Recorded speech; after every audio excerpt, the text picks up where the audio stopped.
Today we thought we would share a few reflections on our trip to Cuenca, Ecuador. And I'm just going to skip right to the end and tell you we loved it.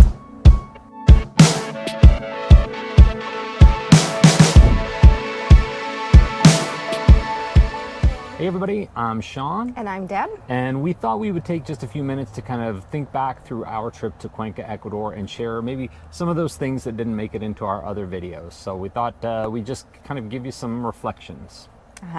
So one of the things that we thought we would talk about is how, to us anyway, Cuenca really felt like it was a pretty decent sized town. Obviously, the population's pretty good, somewhere around 350,000.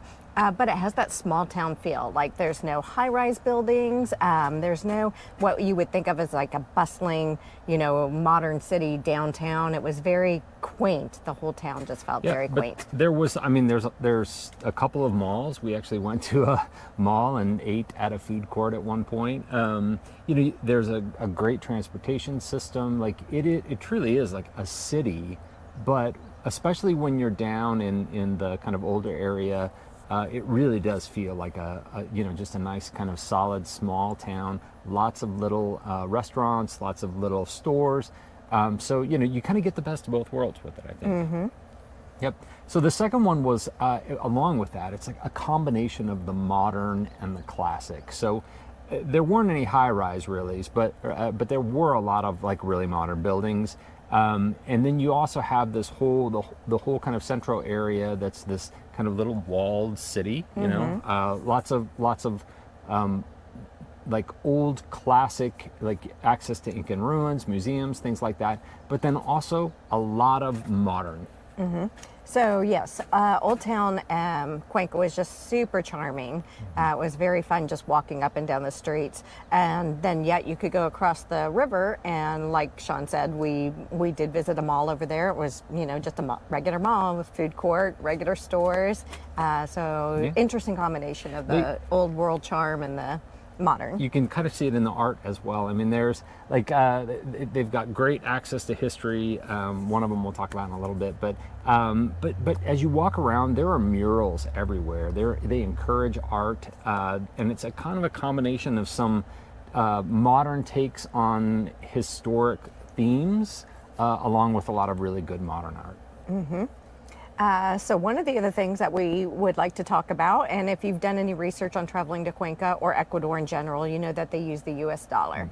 Mm-hmm. So it's good to know they use the US dollar, and if you've traveled to other countries, that saves a lot of the math in your head of trying to do the translations, conversions.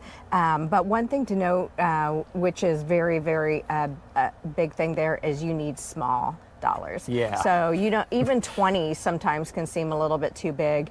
It felt like we used cash a lot, and coins are very important. And if you've ever been to public bathrooms where you have to pay to get into a toilet, it's then common. And then you do need your coins for that too. If you haven't traveled Central and South America, just be aware, oftentimes you have to pay, and it's usually just a couple coins to be able to go in and use the bathroom. But it is true, like it was a kind of a different shift, in Kansas City where we live. Pretty much everything's available to be cashless. You can just tap your credit card and go, tap and go, tap and go. And then, but when you're in Cuenca, some places accept credit cards, kind of the bigger restaurants I felt like accepted credit cards, but a lot of places didn't. And so you gotta be ready to carry cash and coins, which was kind of odd because I'm used to, like, if we have coins, if I'll just kind of, if we're in a hotel, I'll just put the coins down and just leave them there during the trip, and then I'll end at the trip with this pile of coins. In Cuenca, you had to carry the coins with you because you got to make sure you've got. Sometimes you want to make sure you have the exact coins. And we were there during Cuenca days, so there happened to be a lot of vendors, set up. So that was very handy to you for grabbing a drink or a snack. Having coins for small vendors was really good. Yeah. So the next one is one that, again, if you've done your research or if you've traveled Central South America, this might not be a surprise to you, but just if you've never been to Ecuador or South America before, it is important to know toilet paper doesn't go in the toilet. It goes to most places you will see there will be we stayed at a hotel, but you'll see them in bed and breakfasts or Airbnbs. You'll see a little tiny toilet or a little trash can in front of the toilet, and oftentimes there's a sign that says, please don't put your toilet paper in the toilet.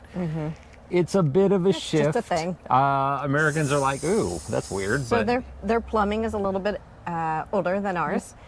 Same I found in Europe too. There were a couple places in Spain That's and Portugal where they would put up signs, please don't put your toilet paper so in the just toilet. be prepared. It's just kind of part of the thing.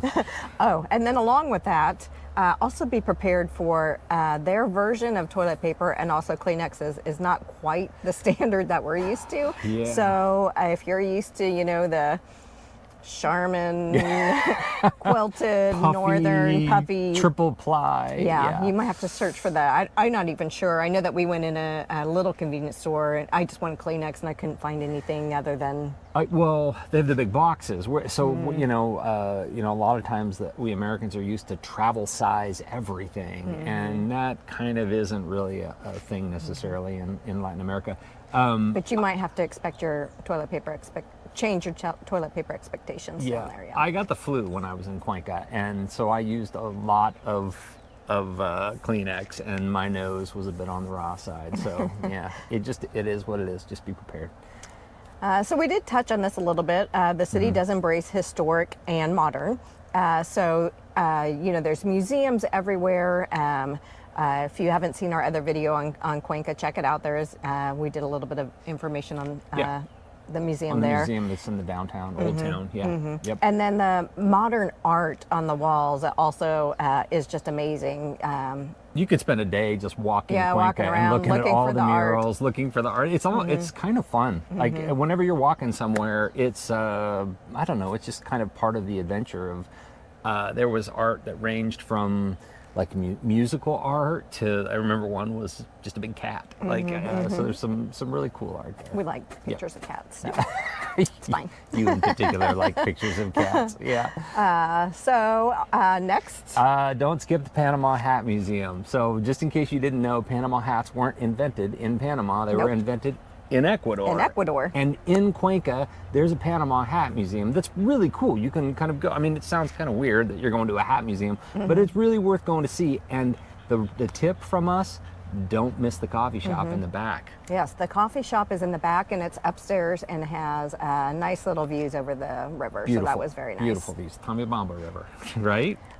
We think we say that right, but it is that river, yes. Yeah, but it looks right over the river. So you can sit up there, have a nice cup of coffee. The barista was amazing. They were great and a lot of fun. So, next.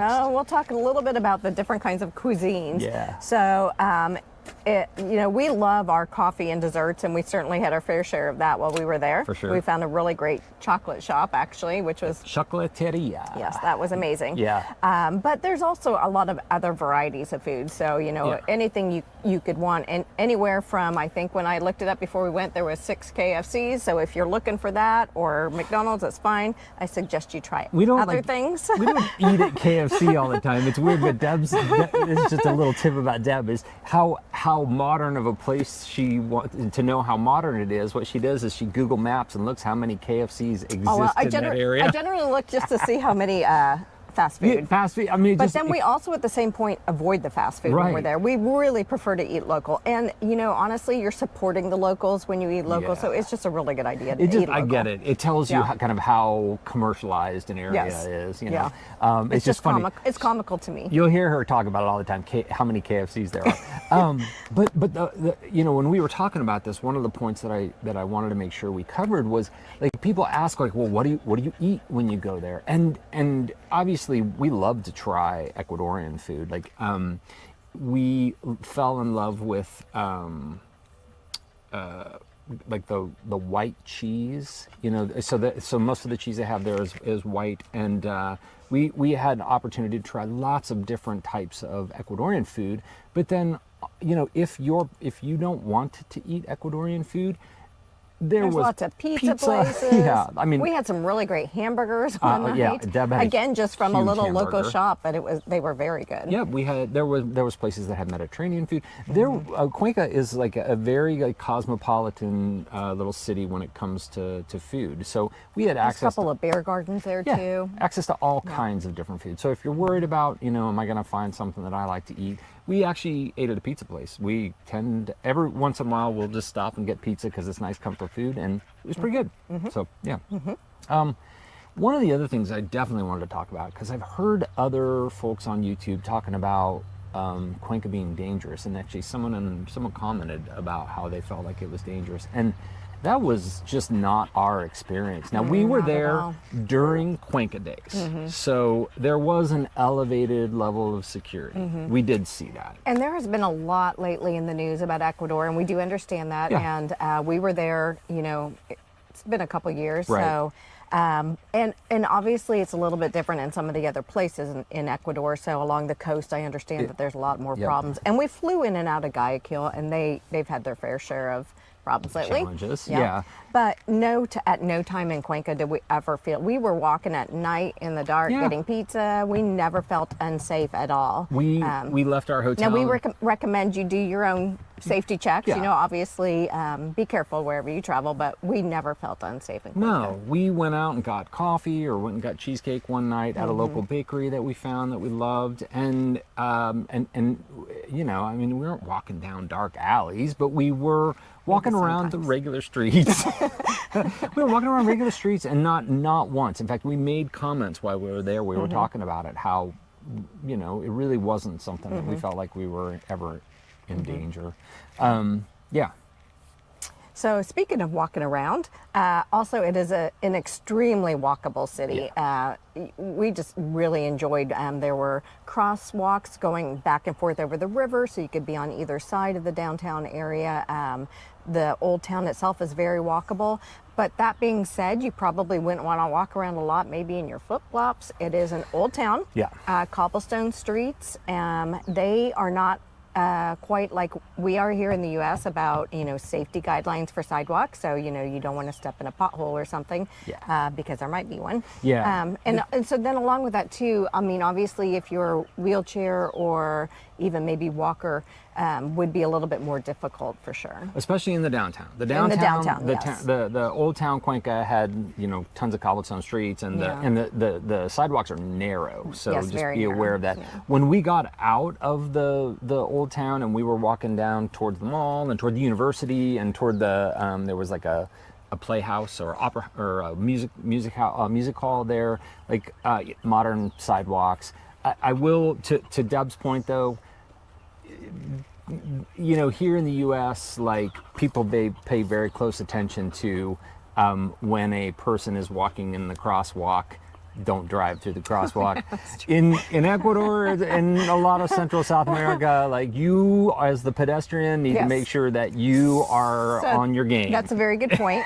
For as extremely friendly as the people are, the pedestrians definitely do not have the right of way. No, they're a little, drivers are a little on the aggressive side. Yep. So if you're a pedestrian, you're walking, and you're walking through the streets as opposed to like the, on the walking paths or things like that. Just you just have to be very careful when you're crossing. Yes. Be careful. Okay, and last. So we always, especially over the last few years that we've explored lots and lots of different places that we've gone to, we always end it with, is this some place that we would want to live? And it's important as we've kind of started to move toward this, kind of GenX / digital nomad type of travel. And I think the answer is as to whether we would live there. And I think this surprised both of us. I think it surprised me more than it surprised her. I think she was all in on Cuenca. I've watched quite a bit of videos on Cuenca, so yeah. But I still was surprised at because until you get there, you just don't know the feel of a place. You can watch videos on it or read articles on it. But it just had that, I don't know, it was like that homey feel. Like, you just loved that everyone was friendly and it felt so safe, and you could walk everywhere, and even if you didn't want to walk everywhere, very cheap taxis easy to get around. Hop on the bus. So I think we were both a little bit surprised at how much we both felt like this is someplace we could actually live or spend a lot of time anyway. And I do think, like, as we start planning our first digital nomad year, it would not surprise me if we ended up with 2 months, maybe 3 months in Cuenca, Ecuador. We'll hopefully be back there 2 to 3 months next year. So it is definitely a place that we would consider living for at least, a short period of time, maybe long period of time. And I can't tell you how many times we've recommended it to other people to visit. Absolutely. So if you're thinking about it, if Cuenca's on your list, give it a shot. Yes, it was wonderful. Yep. So I think that's it. Those were some of the reflections on Cuenca. We want to thank you guys for stopping by, and be sure to check out our other videos on Ecuador. And also I want to mention that coming up, we will have some videos on Colombia, which we visited earlier this year. It's amazing too. It's very amazing. So thanks for tuning in. Be sure to like and subscribe, and we will see you in the next video.